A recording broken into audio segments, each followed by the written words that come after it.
Hey everybody, Wicked Low here, and welcome back to the channel. Today we're hopping right back into some Game of Thrones. This is going to be the season lore video of Season 2. Let's get into it, shall we?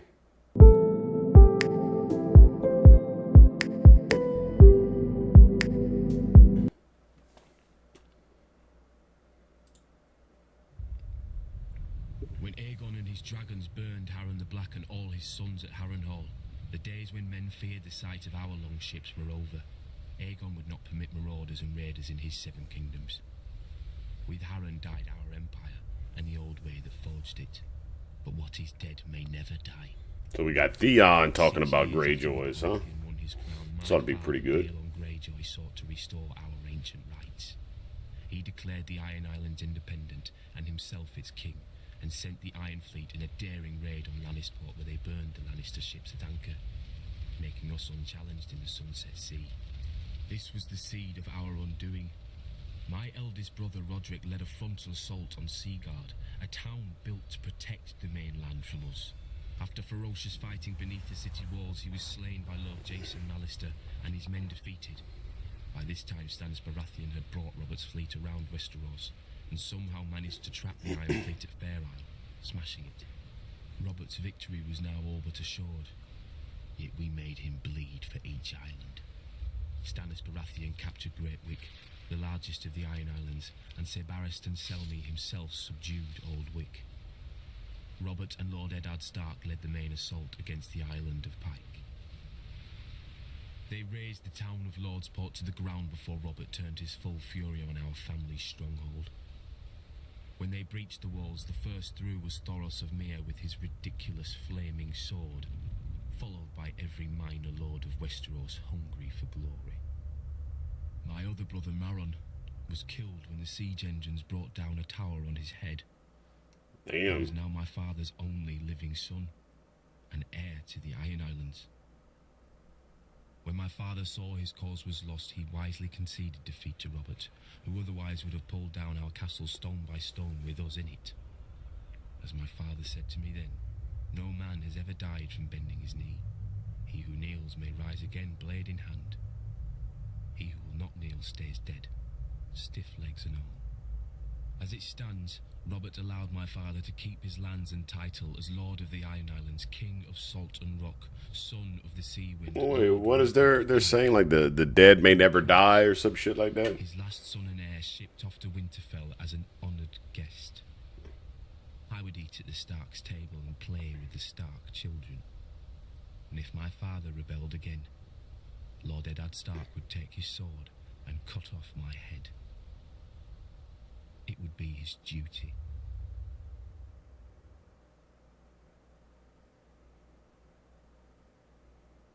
I mean, I can understand that. That would be kind of hard to do, though, I would think, for Ned, especially toward the end, but okay, I understand. For a people who prided themselves on their ships, the Iron Men of old seized any chance to leave them, and carved out a vast kingdom from the peaceful river lords. The empire reached its zenith under King Harren Hora, called the Black by those he terrorized, and by his own men, though they meant it proudly. King Harren enslaved the Riverlands to raise the mightiest fortress Westeros had ever seen. A castle that could garrison 1,000,000 men, with walls so vast that winters would come and go, and besieging armies grow old and grey before the castle fell. 5 towers he ordered, reaching into the heavens like grasping fingers. A monstrosity which he forced our people to build for their own subjugation. But the very day the slaves laid the last stone, Aegon Targaryen and his sisters arrived in the south. When they arrived with their small army, Harren laughed and shut the gates. Harrenhal would have its first test, and an easy one at that. It failed. Harrenhal could have withstood an assault from all the armies in Westeros combined. But Harren learned that the tallest and thickest walls meant little to dragons. Oh, shit. Dragons fly. I remember when Harren and his son's death, Tywin was talking about that in that one episode. Okay. House Tully then Like, it raised could the stand up River to a Lands bunch of armies, but dragons, oh. and with Aegon, we flushed the Iron Men to the sea.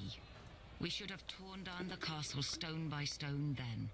But Harrenhal seemed such a magnificent prize that Aegon gave it to one of his commanders, whose line then withered to extinction, as would every family to hold it thereafter. When many speak of Harrenhal, their voices drop to whispers about Mad Lady Lothson, who was said to send a giant bat to collect children for her crockpots, and to bathe in blood and serve feasts of human flesh. About the ghosts of Black Heron and his sons who still walk the castle at night, all aflame. Of the servants who went to bed in full health and were found in the morning burnt to ash. Mere stories to frighten wayward children and excite young girls, you may say. You would not be entirely wrong. Harrenhal is a prize. A nigh impregnable castle with enough land and enough income to make a man, at a stroke, one of the greatest lords in Westeros. But you would not be entirely right either. Say by a king's grace, Harrenhal became yours. Now you must garrison it. You must repair it and maintain it. Even stretched to the ends of your means, you cannot fill and manage the whole castle. So you retreat your household to 4 of the 5 towers, then 3, then 2, then only the bottom thirds of those. You close the whole of 100 hearths and take your meals in your rooms. Even then you can't shake the feeling of desolation, that Harrenhal in its vastness is devouring you. In later years, as you bury a grandson or a great-grandson, the last of your line, you will know it has. Damn, it sounds like a curse to live in that damn mansion or whatever the hell you want to call that castle. Because, Where the north has its honor and the south its chivalry, the Iron that's Islands Theon has again. its strength. We call ourselves the Ironborn, and we are warriors feared throughout the 7 kingdoms. Oh, that must be his sister. Oh. Unlike their mainland cousins, the first men of the Iron Islands never bowed to the old gods. Theirs was the drowned god, who made the Ironborn to reave and sack and write their names in salt, steel, and song, that his enemy, the storm god, could not wash away. We raised our kings from our own ranks, and used beaten foes as thralls to work our mines and farm our land. Or as salt wives, if a woman was pretty enough. Such was the old way, and while we followed it, we held sway wherever the waves were heard. When Aegon came demanding fealty, King Harren the Black ruled as far east as the Trident. Other kings like the Starks could kneel, but Harren was Ironborn, and the Ironborn must be beaten. In Harrenhal, he had the mightiest castle in Westeros, and the army to defend it. But Aegon did not intend a siege. He mounted his dragon and roasted Harren and all his sons in their tower, and the old way with them. Because of Harren's defiance, Aegon pushed the Ironborn back to our islands and gave the Riverlands to the Tullys.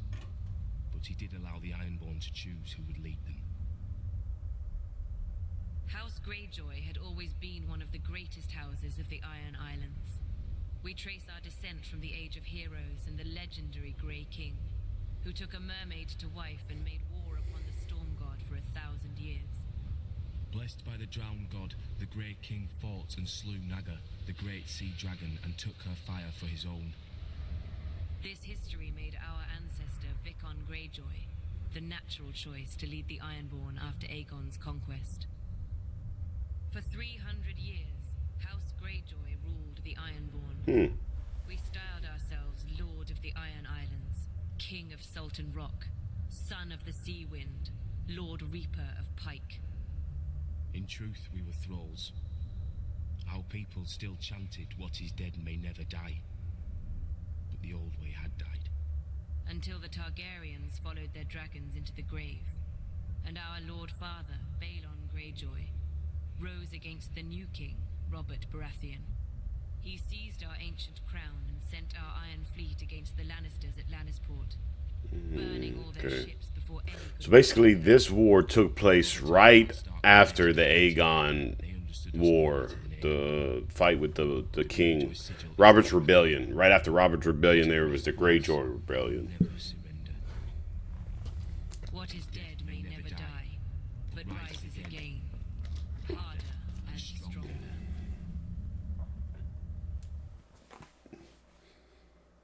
Greyjoy Rebellion by Stowe. Ooh, got some Stannis up in here? Okay. Though Robert had risked all his lives to win it, the Iron Throne bored him. He cared little for justice, and less for rule. If it weren't women or wineskin, he had no use for it. Without the stalwart John Arryn as Hand of the King, the challenge to Robert's crown would have come much earlier than it did. The Iron Islands have never lacked for treachery. They respect only strength, and honor is as foreign to them as the Seven. After 6 years, their ruler, Lord Balon Greyjoy, wagered that King Robert had not won the support of the great houses of Westeros, many of whom still named him usurper. Lord Balon declared the Iron Islands independent, and sent his Iron Fleet to Lannispor. Lord Tywin Lannister was careless, and the Ironborn caught and burnt his ships at anchor. Lord Balon and his reavers controlled the Sunset Sea. Damn. Robert then ordered me to succeed where his father-in-law, Lord Tywin, had failed. Beneath Robert's fury, I sensed relief. War he could understand. He would smash Lord Balon as he had Rhaegar. I raised Robert's fleet and sailed around Westeros to the Iron Islands. I set a trap for the Iron Fleet off Fair Isle. As sailors and warriors, the Ironborn are unparalleled, but they're not soldiers. They have no discipline, no strategy, no unity. In a battle, each man fights only for his own glory, and their longships are built for lightning strikes and shore raids. When the captains rushed in, I smashed their longships with our larger war galleys. The strength of the Ironborn is in their ships. With the Iron Fleet broken, I had assured Robert's victory. He could now transport troops and siege weapons to invade the Iron Islands. And contrary to Balon's hopes, Robert had plenty of both. I've never seen such allegiance as Robert could inspire in war. Enemies who tried to kill him one day would be drinking with him the next under their own fallen banners. In rebelling against the Iron Throne, Lord Balon did more than Robert ever could to cement his rule. When Robert came to the Iron Islands, he brought with him the full power of Westeros. Sir Barristan Selmy of the King's Guard led the assault on Old Wick, while I subdued Great Wick, the largest of the Iron Islands. But Robert saved the seat of House Greyjoy, Pike, for himself and Lord Eddard. Robert would later boast of the battle's bloodiness and how he could have torn down the island into the waves if Lord Balon hadn't bent the knee. But if I'd have led the assault, Balon's neck would have bent, under his sword, because I do not forget, I do not pardon. His time will come. All their times will come. Damn. All right, Stannis. All right, Stannis. The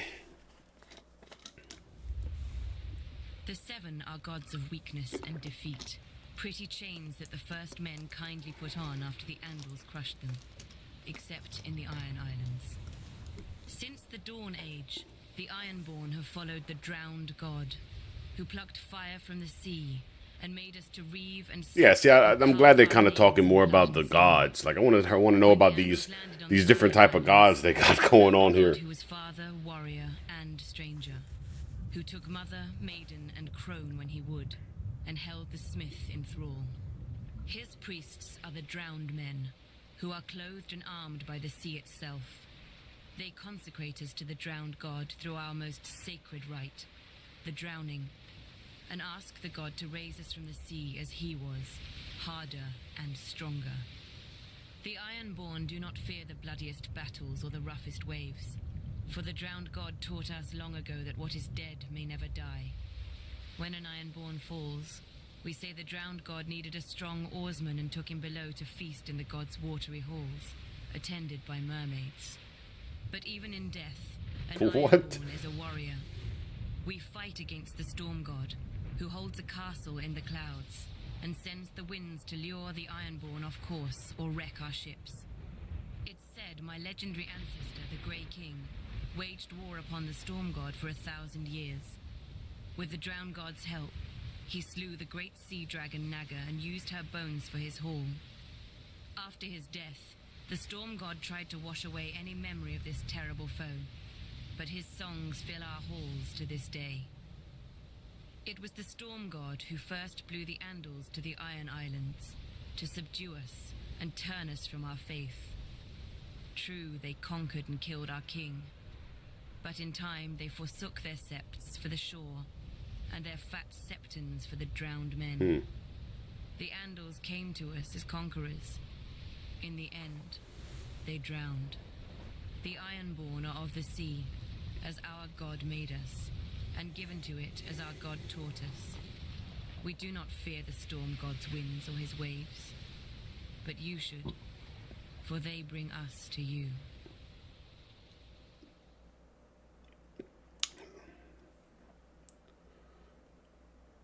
Dark wings, dark words. I was only a boy when the Raven came to call my father, Lord Eddard Stark, to another war. Balon Greyjoy had raised the Iron Islands in revolt and burned the Lannister fleet at anchor. King Robert Baratheon again needed his old friend. My mother Catelyn was not happy to lose her lord husband to Robert again. 6 years before, he had left her to avenge his father and brother against the Mad King. But now he had sons and daughters of his own, and, unspoken, another son who wasn't hers from the last time he went to war. My brother, Jon Snow. But she knew that in marrying my father, she had married the North. We hold our honor and duty as dear as our old gods. When the time came, my father marched south to restore peace and order to the realm. My father always told me the Iron Islands were a strange and dangerous place. Its people, the Ironborn, keep neither the old gods nor the Seven, and despise all honest toil. Their ancestors ravaged the western shores, raping and slaving and putting it to the torch, and their songs still ring through the halls of the Ironborn, while everywhere else... Seems like the Ironborn was always sick and sadistic. Lord Balon thought Westeros had not healed from the war against the Mad King, and was as fragmented and suspicious as the ancient kingdoms his forebears had terrorized. Robert's navy corrected him at Fair Isle when they smashed the proud Iron Fleet. Robert and my father corrected him at Pike, his own castle, when they pulled down his towers and breached his walls. My father never liked to speak of his battles, but from other men I learned what transpired. Thoros of Myr was first through the breach with his flaming sword. Not far behind him was Jorah Mormont of Bear Island, my father's bannerman who earned the knighthood he would later shame, and lords from every corner of the Seven Kingdoms. All day, through every passage in the castle, they fought side by side. My father with our ancestral sword Ice, and King Robert with his warhammer against a horde of axe-wielding Ironborn. In the end, Lord Balon bent the knee. King Robert generously allowed Lord Balon to retain his title and castle. The price of peace was custom. The only son of Balon's to survive his foolish rebellion would be taken as a hostage against future treasons. My father even volunteered to foster the boy himself. I suspect to make Theon Greyjoy a different man than his father, who would bring honor and duty to the Iron Islands when he returned as heir. So my mother's silent fear came true, and my father returned with another child. Theon ate with us, played with us, and fought with us. Once the great bond between my father and Robert Baratheon united the realm against a Mad King and brought I do think that that's what Ned really wanted to do, was make Theon a better kid. Because you never seen him do anything bad to Theon. I am my murdered father's son. I'm sure the kids might have been picking on him sometimes, but Exactly. You're bound by blood or without blood, they're still brothers. I mean, I guess a quarth. Carth has always and only belonged to the Carthi. We were never part of Valeria's empire, nor have we ever fallen to a Dothraki horde. Our walls and the red waste outside them guard us from such annoyance. Many call the approach to our city the Garden of Bones. It needs little tending to grow. Our city, however, would be quite a prize for any empire. Carth straddles two worlds, a greedy and curious west, and a rich and mysterious east. The marvels of Yeti and Ashai pass through our markets, and share berths with the riches of the free cities and Westeros. Our ports have fulfilled many a trader's dreams, almost as many as they have broken. We call Carth the greatest city that ever was or will be. An easy claim to make if one knows only the docks and customs houses of other cities. An easy lie to swallow if a people see only the gold and jewels of their rulers, which the 13 who govern the city are careful to ensure. The proud Carthene shook off the yoke of unjust kings long ago, so they are told at festivals by the pureborn, the king's direct descendants who have controlled the 13 ever since. Only now, instead of scepters, they use ships. A merchant only remains on the 13 until the others are no longer afraid to deny him, or too afraid to deny his replacement. Except for the warlocks, they alone hold a hereditary seat, a relic from when they had powers, or at least from when the world was younger and more easily duped. Over the years, we have developed an understanding with them. They shall always be welcome on our councils and at affairs of state, provided they never come. Rare is the civic problem that can be solved by cryptic nonsense and shade of the evening. Thankfully, they need little encouragement to confine themselves to their House of the Undying. Yet perhaps we Carthene are too confined ourselves. We feel safe behind our walls and our laws, which no visitor can hope to follow, and by which any citizen who vouches for a guest always pays with his life. But like a ship in the summer seas, a city grows becalmed without fresh wind. The greatest city that ever was or will be? An epitaph. I would prefer the greatest city that is. The Warlocks by, okay. So, yeah, because I'd like to know more about the Warlocks. Plagued with mystics who claim many dread powers but prove only one. Separating the foolish from their purses. Not so with the renowned Warlocks of Carth. They demand a much dearer coin in return for their parlor tricks. Respect. Once, the Warlocks truly were mighty, or so they would have us believe. I do not doubt they have many secrets. They are an old order, and one does not obtain a seat on the 13, the governing council of Carth, without making 12 of our most powerful citizens afraid to forbid it. Thankfully for Carth, the Warlocks exert little influence in our politics.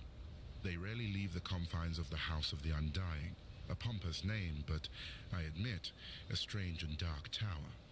It is said that Weird none who tower, enter too. ever leave. Of course, since there are no visible doors, I have to believe none ever enter either. We can only imagine what the Warlocks do inside. I wager we do not have to imagine much. They read dusty scrolls detailing their lost glory. They sip shade of the evening, a foul concoction brewed from the nearby trees, until their lips turn blue, the better to frighten children and the ignorant.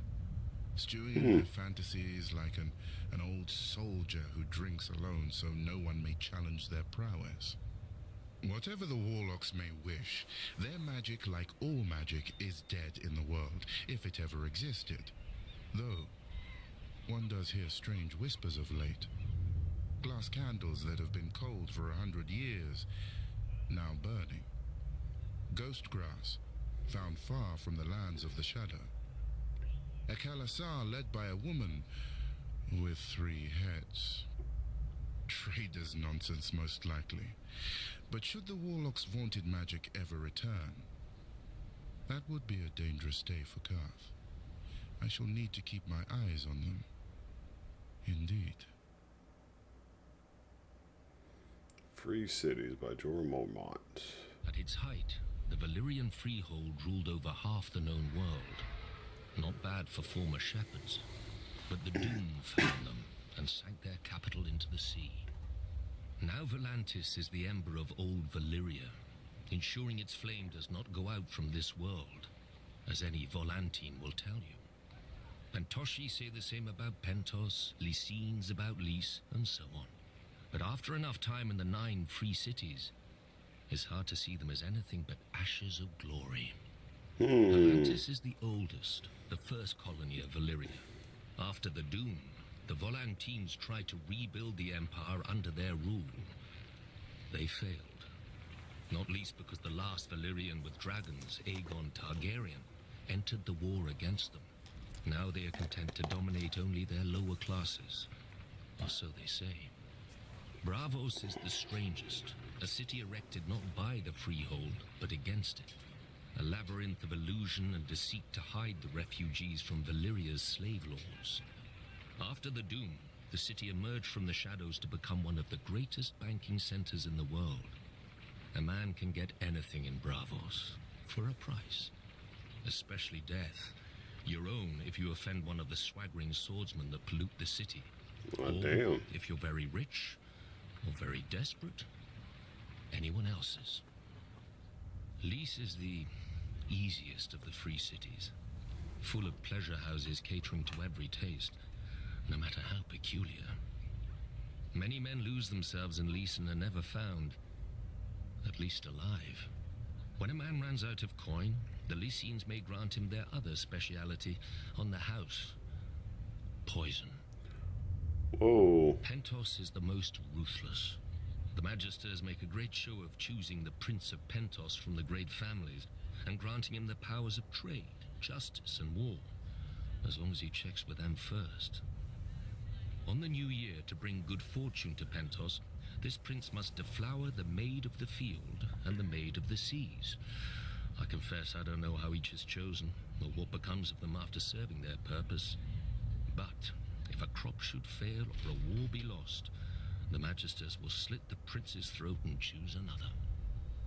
The other free cities are known for what they make. Mia has its lenses and finery, Norvos its axes, Quohor its smiths who can reforge Valyrian steel, Tyrosh its colors. I'm sure Lorath had something to the world, but I can't think of it. Frankly, the 9 of them are more alike than they would care to admit. They hire the same soldiers to fight the same wars for the same rulers, the rich, be they called Magisters, Archons, or what have you. When a Dothraki Khalasar approaches, they gift the same tribute to avoid the same sacking. For thousands of years, the disgraced of Westeros have drained east to pool in the free cities, where a man of honor counts for less than nothing, unless it raises his price. Better men than I have learned that what a man sells for gold, he can never buy back. He must earn it, by fire and blood.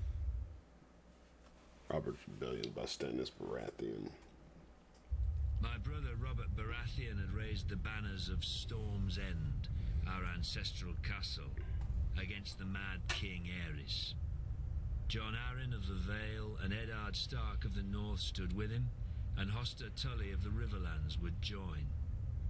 But their lands were far from ours, and separated by the combined strength of the West, the Reach, and King's Landing itself. Ooh, sorry. Even Robert's own lords were against him. It was the hardest choice I've ever made. My brother or my king. Blood or honor. Aerys ruled by right of all the laws in Westeros. Everyone knew the price of defiance. But there are deeper, older laws. The younger brother bows before the elder. I followed Robert. Early in the war, Mace Tyrell's indecisive victory at Ashford cut Robert off from Storm's End. Instead of pursuing Robert, and risking his record, Mace Tyrell turned east and laid siege to our home. His vast army and navy encircled us and prevented any resupply by land or sea. If a wagon tried to reach us, it was burnt. If a ship tried to land, it was sunk. We were locked in Storm's End to starve, but Robert commanded me to hold the castle no matter the cost. He could ill afford to lose his ancient seat, which had never fallen. While Robert smashed Rhaegar on the Trident, my men ate the dogs, because the horses had already been devoured. While the Lannisters sacked King's Landing, we ate the rats. If the smuggler Davos had not slipped through the Tyrell blockade with his onions, we'd have eaten our own dead. But I held the castle until Lord Eddard remembered us and marched to lift the siege. The Tyrells didn't even put up a fight. And Robert threw a feast to celebrate Lord Eddard's victory. I was sent to the Royal Island stronghold of Dragonstone to deal with Viserys and Daenerys, the last surviving Targaryen children. Before I arrived, however, they escaped across the narrow sea. Robert was furious. He stripped me of Storm's End and gave it to that prancing... Wait, so Robert basically, my younger brother. like, demoted Stannis all because he didn't make it to Dragonstone in time to kill Viserys and Daenerys? While the realm filled with What? spoilers and traitors. That's kind of messed up, Robert. The king is coming for them all, and I will not stop until I have scoured this land clean of abomination. The Baratheons say, ours is the fury. I will show them. Fury burns.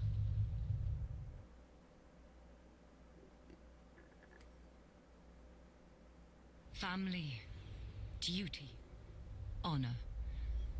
Every Tully child learns our words, but I was a woman before I understood them. Years before, my father had taken to foster the son of a wartime friend, a minor lord on the Fingers. The boy had arrived at our castle as Peter Baelish. Due to his home and size, my brother soon named him Littlefinger.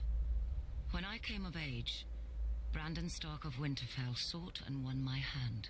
To my father, Brandon was heir to the north and a suitable match for a daughter of House Tully. To me, Brandon was wild and terrifying, never far from laughter or trouble.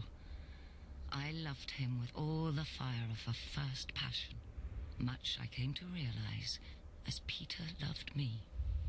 When Peter heard of my engagement, he challenged Brandon to a duel. Peter survived only because I begged Brandon not to kill him.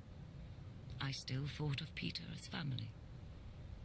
Now, I wish I had let him die. You should have. Only days before my wedding, when I thought to be happy forever, Prince Rhaegar Targaryen abducted Brandon's sister, Lyanna. Hot-blooded as always, Brandon immediately rode for King's Landing to demand justice, which the Mad King Aerys Targaryen gave him, in his own twisted fashion. The day the Raven arrived with the news of my Brandon's death, I locked myself in a room and refused to eat for days. So kind of was, she was supposed to marry Ned's brother. I was to marry Eddard, Brandon's younger brother. A man Oh. whom I had never met, though of whom none spoke ill, or spoke anything at all. Our union would cement an alliance of the North, Wow, Vale, that's... Stormlands, and Riverlands in rebellion against the Mad King. I was a Tully. I did my duty. We were married quickly, and were spared only one night before he had to return to the field. I spent the war by the windows, waiting for a raven to hear if my son would grow up fatherless or at all. We knew the price of defeat. I scoured the kitchens and washing rooms for any and all gossip. Robert had won and crushed the Mad King. Robert had lost, but Jaime Lannister was now king. Robert had almost won, but the Mad King had become a dragon and burned King's Landing to ash. Lord. At night, I told myself the war would end soon and bring peace. Either a victory or the grave. I was wrong.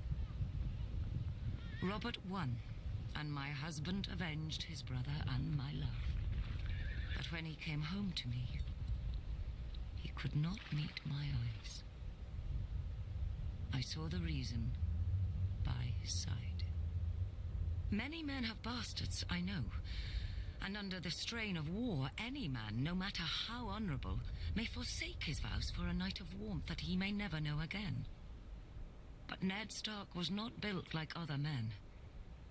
His northern honor would not let him sequester his shame in some distant holdfast.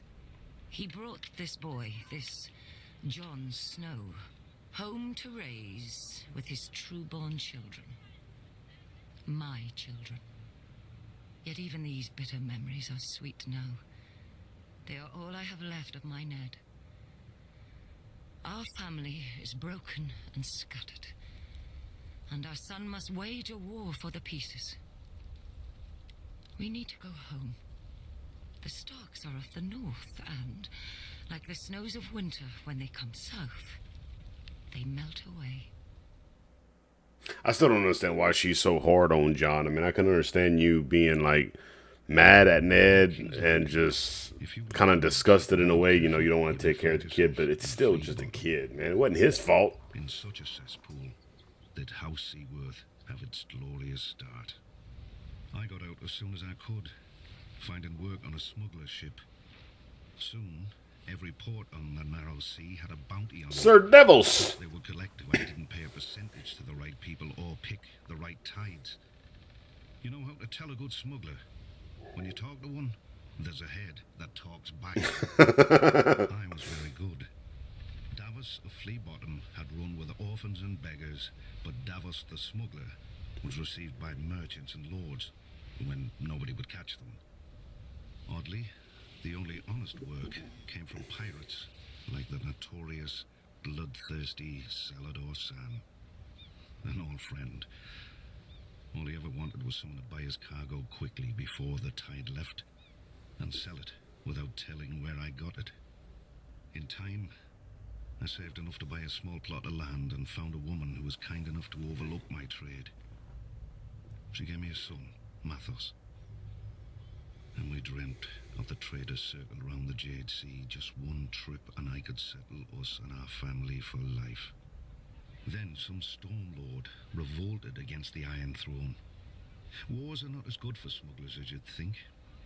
Every harbour fills with guards and inspectors, and the seas filled with blockades and pirates paid by each side to prey on the other.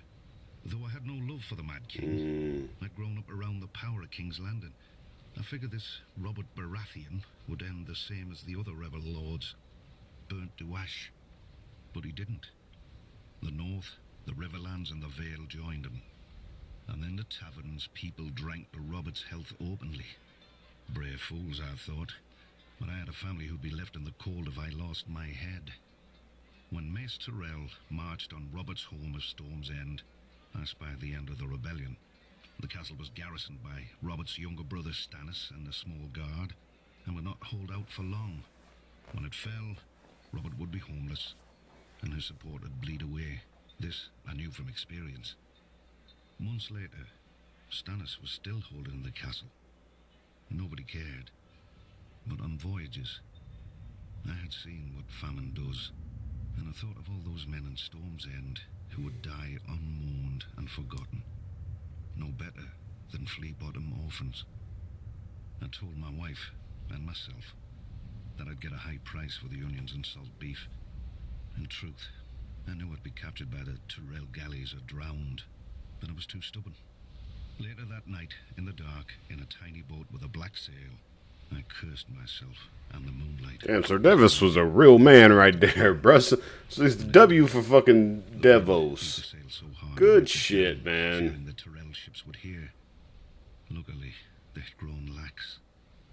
With muffled oars alone, I steered my cargo through the treacherous currents and snarls of rock that give Shipbreaker Bay its name. The waves finally carried me, soaked and near blind from sea water, through the mouth of the cavern beneath the castle. Then, Stannis Baratheon arrived. The siege had left him gaunt, but not weak, never weak. He greeted me and accepted my onions with cool courtesy, betraying no emotion, even as all wept. He doled out the food to his wife and each of his men before he ate himself, a portion no larger than any other. When he finally thanked me, I could see his mind had already returned to the castle's defense. His duty. After Ares fell and Lord Stark lifted the siege, Stannis summoned me. For my salvation at Storm's End, I was to be granted a knighthood, a keep of my own, and my son taken into Stannis' personal service. Davos of Flea Bottom had become Sir Davos of House Seaworth, and his son would serve the king's own brother. But for my previous crimes as a smuggler, I was to have the fingertips of one hand taken off above the highest joint. Stannis held that I had flouted the laws of the land for years, and a good act does not wash out the bad. In one fell swoop, or 5, Stannis gave my son a future and my family a name that I could never have imagined, nor earned on my own. I still keep the finger bones in a bag around my neck, to remind me what I was and what I owed to Stannis. For during my many years as a smuggler, I visited many ports, taverns and back alleys, and saw many things in this world, but never justice. Until Stannis. I mean, it's kind of a sadistic way to put it and like go about it, but okay, I guess I could see the point. You know, like I get it. It was you did bad things and you had to have consequences. But I mean, I still think maybe chopping off all the fingers on the hand is kind of going a little too far. could have saved them one or two. You know, one or two at least. Their line unwisely burned to death, resisting the Targaryen invaders. To save the Reach from a similar fate, we yielded the castle of Highgarden to Aegon. At least the index and the thumb, that way they can pinch. The Targaryens gave House Tyrell dominion over the Reach, and we became lords of the castle in which, for generations, we had served. Under the Targaryen dynasty, Westeros prospered. Gone were the petty wars of 7 kingdoms and the endless thirst for minor glories that drove them. The Westerlands enriched the realm, the North guarded it, and the Reach and Riverlands fed it. This harmony is what Robert Baratheon shattered with his rebellion against Aerys Targaryen. When the call to arms came, though, we did not want to answer. The Reach is a gentle land, and honestly, the Mad King was not much loved. Well, I guess But we not. owed peace and status to his Especially if family. he was just randomly burning people. Mace Tyrell called his banners and marched north to battle the rogue Stormlord Robert, who had already defeated 3 forces in a single day. And at Ashford, my father won. Some chastened my father for not pursuing Robert after the battle. We had cut him off from the Stormlands, the seat of his power, and he had fled north, within easy grasp of Lord Tywin Lannister, the Hand of Aerys, for 20 years. My father moved instead to lay siege to Robert's ancestral stronghold of Storm's End. The rose would strangle the stag as the lion pounced. So we waited. But the lion slumbered, and Robert slipped past the king's forces to join Ned Stark. We could have lifted the siege and deployed our armies north to aid the crown. We could have stormed the walls of the castle and made Robert homeless. But we had ample supplies, control of land and sea, and most of all, patience. Our siege would succeed, eventually, at little cost of life to us. If Robert prolonged the war with minor victories, our capture of Storm's End would hasten his downfall. And if Robert won the war, well, it would not do for him to find us in his halls with the bodies of his brother Stannis and his sworn men. When the lion finally showed his colors and purged King's Landing, we knew our cause was lost. My father chose the peaceful route and bent the knee to Robert, who heartily pardoned us. Strange, considering how we'd beaten him and starved his brother to the brink of death. We were to keep our lands, castle and title, but we knew that we would never be welcome at court. It didn't matter. The Reach was still the most fertile of the Seven Kingdoms, and under our hand. Every flower, even the rose. I mean, it could have been worse. She could have killed y'all. Then it grows strong. So, I mean, hey, y'all technically the ones that bent the knee. So, I mean... House Tyrell trace our descent to Garth Greenhand, the legendary first king of the Reach who made the land bloom. But so too does every noble house around us. It seems dear ancestor Garth planted as many flowers as he plucked. A king should have more consideration for his line, don't you think? Ugh. For over 1,000 years, the Greenhand sons and grandsons ruled the Reach as House Gardener. The offshoots of his daughters grew into vast and powerful houses in their own right, except for House Tyrell. We chose instead to serve our Gardener cousins faithfully as stewards, to manage their stronghold of Highgarden and the daily affairs of the Reach. Our words are growing strong, and under our stewardship, the Reach did just that, as did we, until a blundering king almost cost us everything. Aegon Targaryen had landed in Westeros. King Mern allied us with the Wrath to repel the upstart's army. One can only marvel that King Mern did not reconsider when he saw the living dragons against him. Perhaps he should have sought counsel from his trusted stewards before he set out. Then again, perhaps he did. At the Field of Fire, Aegon, and let us not forget, his sisters, burnt the combined armies of the Reach and Rock. King Mern paid for his misjudgment with his life and that of his ancient family. In a day, the Reach had lost its king, its ruling house, and most of its army. Thankfully for everyone, my ancestor, Harlan Tyrell, had better sense. Until the Maesters sorted out the entail among Mern's cousins, Harlan the Steward was acting Lord of Highgarden. To ensure peace and life, Boy, went from a steward to a lord. Castle to Aegon. Ain't that an Castles upgrade? and families would then follow, as they had since the Dawn Age. Aegon had a continent to conquer, and the fertile Reach was too valuable to raise. He accepted Harlan's proposal and welcomed our lands into his kingdom.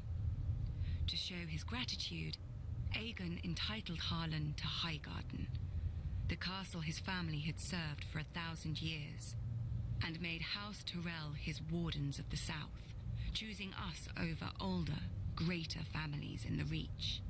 Our house thus owed everything to the Targaryens.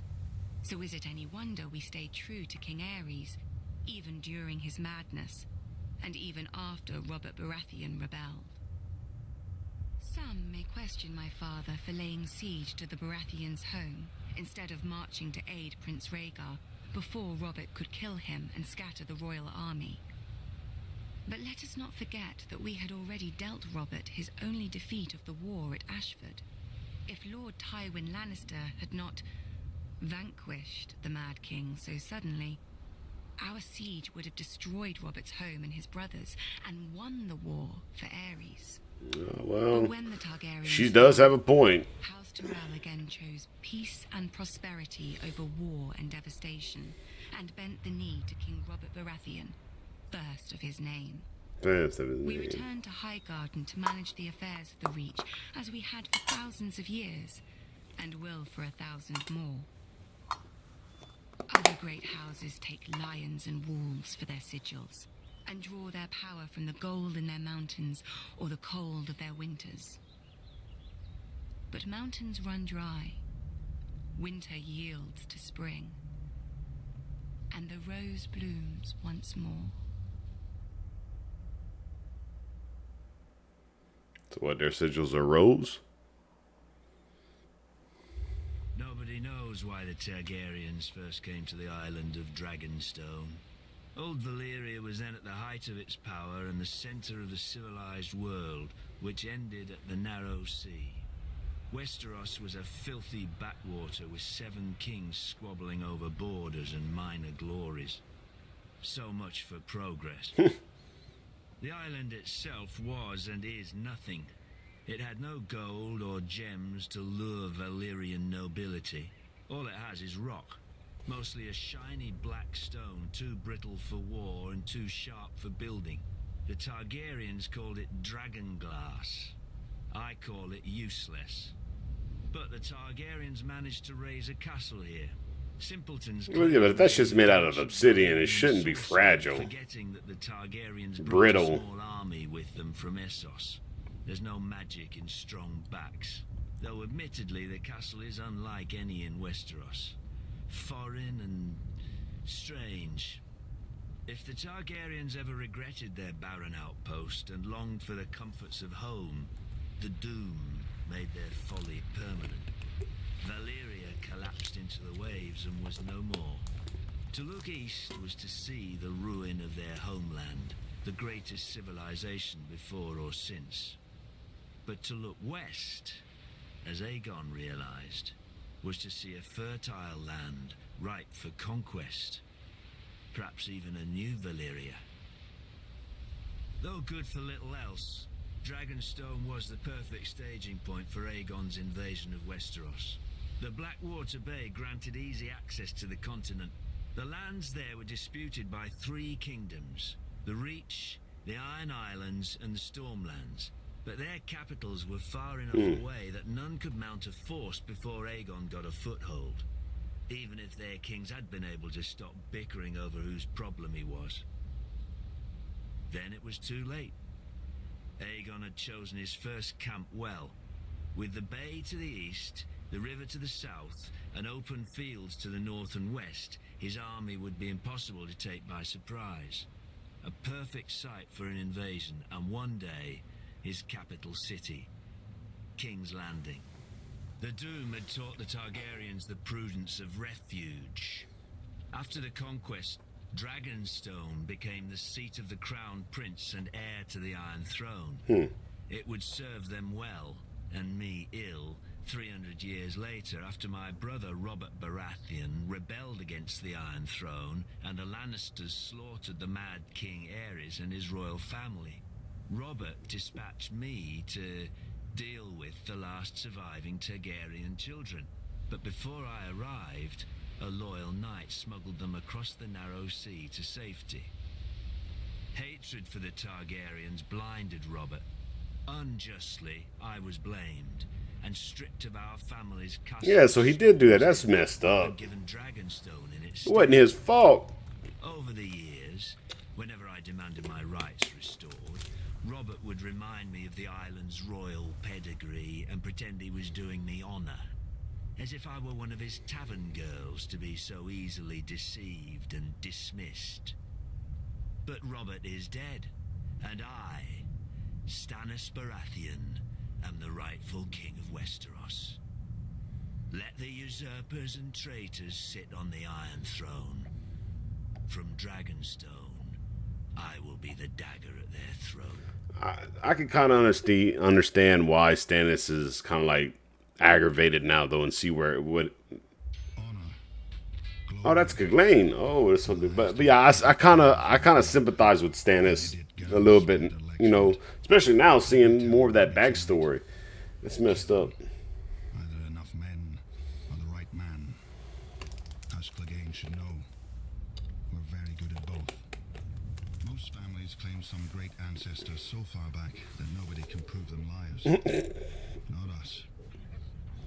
My grandfather kept the kennel for Lord Titus Lannister of Casterly Rock, the father of Lord Tywin. Lord Titus was a weak man who didn't know it. One day while hunting, he stumbled on a lioness. Instead of embracing the man who wore her on his banners, she tried to tear out his throat. Lucky my grandfather came up with the dogs and drove the big cat away. As a reward, the Cleganes got lands and a keep and a son to squire for the Lannisters. We took the 3 hounds who died for them as our new sigil. When Tywin Lannister became Lord of Casterly Rock, he wanted more from his former kennel master than fealty. He bet that training hounds to kill isn't far from training boys to kill. In just 2 generations, my brother Gregor and I proved him right. I gutted my first man at 12. Years after, servants started disappearing in our keep, and even a sister I don't remember. But nobody could prove anything against Gregor, or dared if they caught him at it. For my father wanted a knight in our family, and thought he'd found one in Gregor, who at 13 towered over enough men that they called him the Mountain. Sure, Gregor looks quite the champion from a distance, but a mountain can't cleave a man in half with one blow, and won't break a wench's face if she talks. Through Lord Tywin's influence, Prince Rhaegar Targaryen kindly anointed my brother personally. A great honor for our family, everyone said. 1 year later, Sir Gregor chivalrously sacked the prince's city, brained the prince's baby, and raped and murdered the prince's wife, winning our family yet more honor from the king and queen. Soon after, my father died. They say in a hunting accident. The same day that Gregor became lord of the Clegane lands, gold and anything under his roof, I left our home to take service at Casterly Rock. Lord Tywin is not like his father. Neither is King Joffrey, or the likes of me would never be on the King's Guard, with all those true knights. Between them, a man who serves the Lannisters will never lack for killing. I'll guard this king, such as he is. Gregor will kill the other ones, such as he does. When we're done, we'll see how many people still believe in songs and fairy tales. So they're just a couple of badasses at this point. That's all that is. Dragons conquered the 7 kingdoms, but to rule them, the Targaryens needed a less temperamental tool. When the great King Maegor saw the power of the Alchemist Guild, he blessed us with his patronage. In those days, we commonly transmuted metals and other wonders, but the king was most interested in our mastery of the substance, which those not of our order dubbed wildfire. A slight misnomer. To the uninitiated, the substance indeed seems uncontrollable. Water will not extinguish it, nor plate of steel repel it. Damn. Our order alone knows its secrets. In bare stone cells beneath the guild hall, our acolytes prepare the substance with utmost care and ancient magic. Apprentices then remove the jars to a secure storage. Overseeing its purity are the wisdoms, such as myself, who are adept in the alchemical mysteries. Should an acolyte prove unworthy and allow the substance to ignite, the ceilings are spelled to collapse and fill the room with sand. For once lit, only smothering or starvation will quench the fire. Many years did the Alchemist Guild serve the Targaryens faithfully, until we were beset on all sides by the envious, the Order of Maesters, who dismissed all learning but their own, and the charlatans who hucked green paint and worse in our names. After the unfortunate Prince Aerion Targaryen, drunk with wine, boasted that a draught of the substance would transmute him into a dragon, we lost our royal favor. Then came the wise King Aerys, second of his name. I was merely an acolyte when he restored our guild to its former glory. As had his great forefathers, he appreciated our secret arts, even naming Wisdom Rossart as Hand of the King. Together, they punished his enemies as befits a true Targaryen. During the War of the Usurper, I heard whispers that King Ares had engaged our greatest wisdoms for an ultimate weapon against his foe. But sadly, King's Landing must have fallen before it could be used, and many of our wisdoms disappeared in the sack of the city. Victims of ignorance and envy, as ever, I'd wager. Yet our order perseveres, like the substance which grows ever more potent as it ages. We perfect our ancient arts in darkness, Really? forgotten by the world.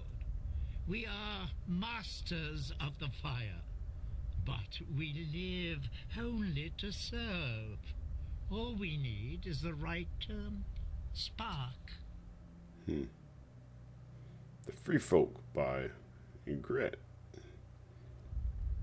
A long time ago, they say, some old southern king enslaved our giants by magic and forced them to build your famous wall.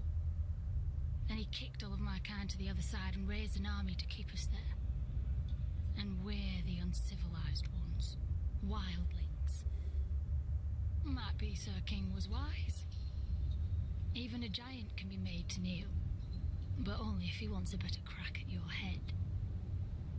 The free folk don't follow a man because his father tells us. If the king's son was brave and strong, aye, we'd follow him as we did his father. If he wasn't. But it seems to me, as much as the wall keeps us out, it keeps you southerners in. You follow laws you didn't make, kneel to kings you didn't choose, and pray to gods you never hear from. Our traders talk about your seven. Beyond the wall, the stars shine bright and clear. Any gods there aren't listening to the likes of men. Our gods are of the forest, in the trees that shelter us and the rivers that feed us. They gave the land for all of us to share. We fish, farm, and hunt where we will, when we need. If a man wants a woman, he has to prove he'll give her strong and cunning sons. Now, it's easy. When she tries to slit his throat, he don't let her. With the free folk, Yeah, it sounds pretty easy. you can take, and you keep what you can hold. No more. I wonder, even if my kind didn't hop over your wall, would he still set your night's watch to guard it? You southerners are rich. You always have more steel, gold, and daughters. I think you're afraid. If you've always knelt, you don't know what freedom is. And if you've not been beyond the wall, you don't know what fear is. You will. Oh, shit. Night's Watch by Gret. Swords in the darkness. Aye. The Black Brothers of the Night's Watch are that, at least. As too many of the free folk know. You southerners are strange. A man murders, and you train him to kill better. A man thieves or rapes, and you send him where it's dark and private. Well, at least you make him promise to be good. Well, then you make him regret even that. From the time he's woken to the time he's allowed to sleep, he walks the frozen wall, carries frozen stones, or boils frozen food.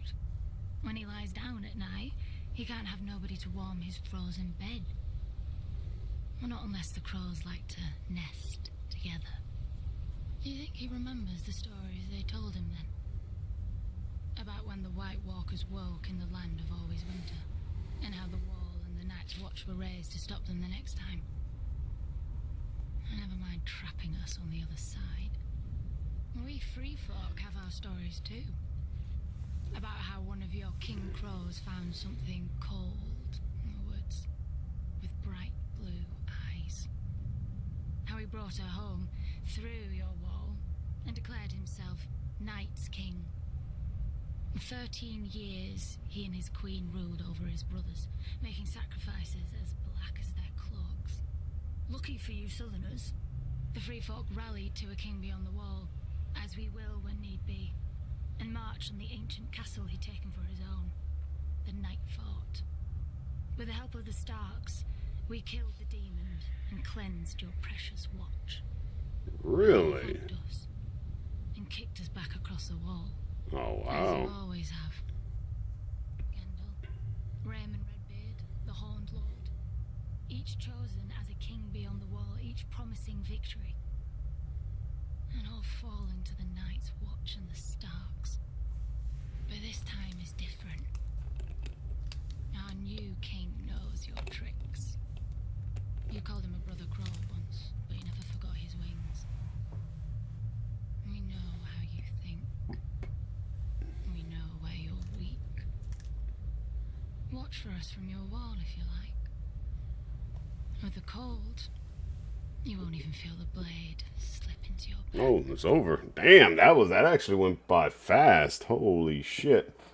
Okay, well, that was pretty good. We actually got a good bit of like backstory on the Greyjoys, a little bit on the Targaryens, some the Harrenhal situation, Tyrells.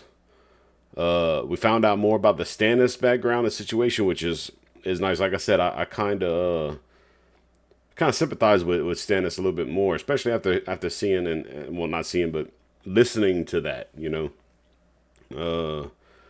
Learn more about the free folk and all that. So they were the ones, them and the Starks were the ones that beat the Night King and all them back the first time. So the Night King was originally a human, is what I'm getting at.